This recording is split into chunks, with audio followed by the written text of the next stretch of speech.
house. There was nothing. Hagar lived alone. No one was visiting. Plan for the best, expect the worst, note the exit points.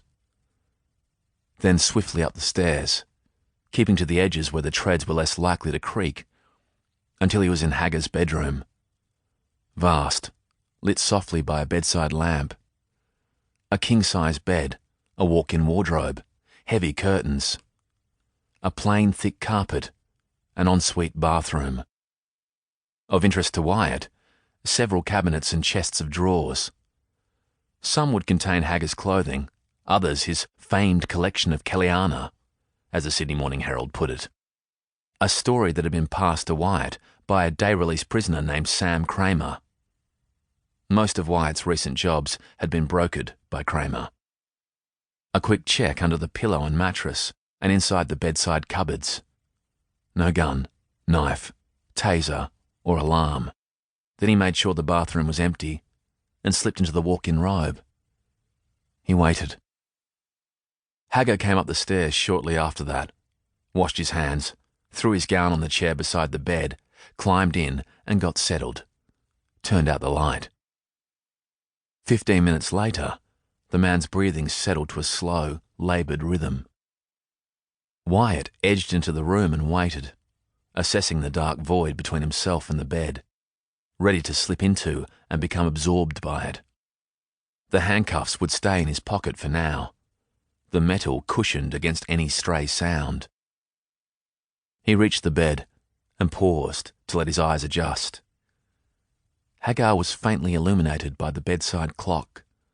Supine, bulbous nose aimed at the ceiling, arms outflung above the bed covers.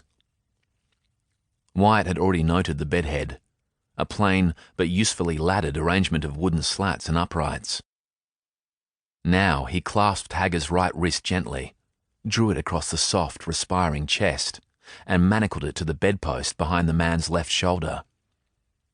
Hagar stirred, went very still, tried to rear up when Wyatt turned on the bedside light and the shadows fled, but was thwarted by his own arm.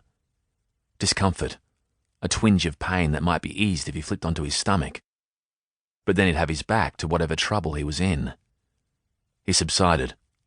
Wyatt watched him work it all out. "Who are you? What do you want?" That was expected too. Wyatt knew there'd be more rage, fear, and embarrassment. He was prepared to wait until it had all drained away, and he could get on with the job. "What do you want?" Hagar said. "Money?" Then, as if rethinking that, "My son's due home any minute." Wyatt waited. "There's an alarm sounding at the nearest police station this very second, so why don't you run off back to whatever hole you crawled out of?" A blusterer.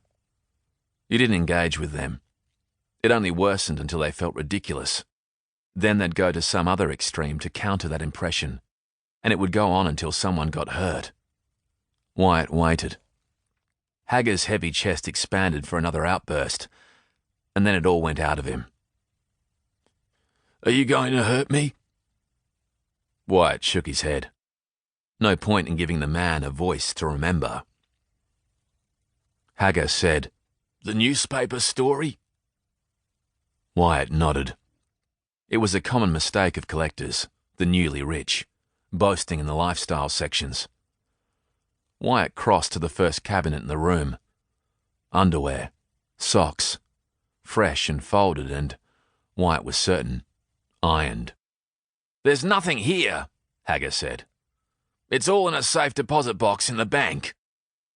No, an obsessive collector of anything related to the Kelly gang would keep it all close by. If it wasn't in the room, and why else were there so many cabinets, it would be downstairs somewhere.